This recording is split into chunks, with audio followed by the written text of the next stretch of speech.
തൃശൂർ പാർളം പഞ്ചായത്തിൽ ബി.ജെ.പിക്ക് അട്ടിമറി ജയം. യു.ഡി.എഫ് അംഗത്തിന്റെ വോട്ട് അസാധുവായതോടെ ബി.ജെ.പിയുടെ അനിത പ്രസിഡന്റായി ലിഷോയി വിവരങ്ങൾ നൽകും. ലിഷോയി, പാർളം പഞ്ചായത്തിൽ ബി.ജെ.പിക്ക് അട്ടിമറി ജയമുണ്ടായ സാഹചര്യം എങ്ങനെയാണ്?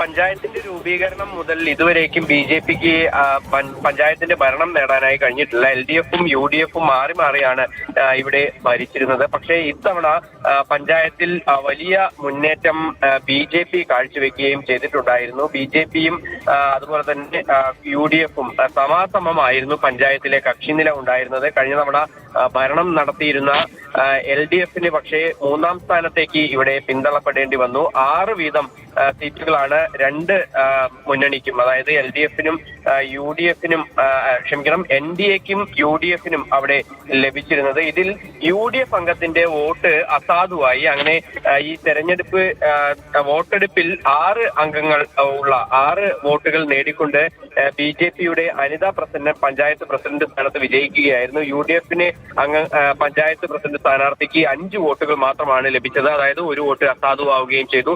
ഇതോടുകൂടിയാണ് ഇവിടെ പഞ്ചായത്തിൽ അട്ടിമറി വിജയം നേടാൻ ബി.ജെ.പിക്ക് കഴിഞ്ഞത്.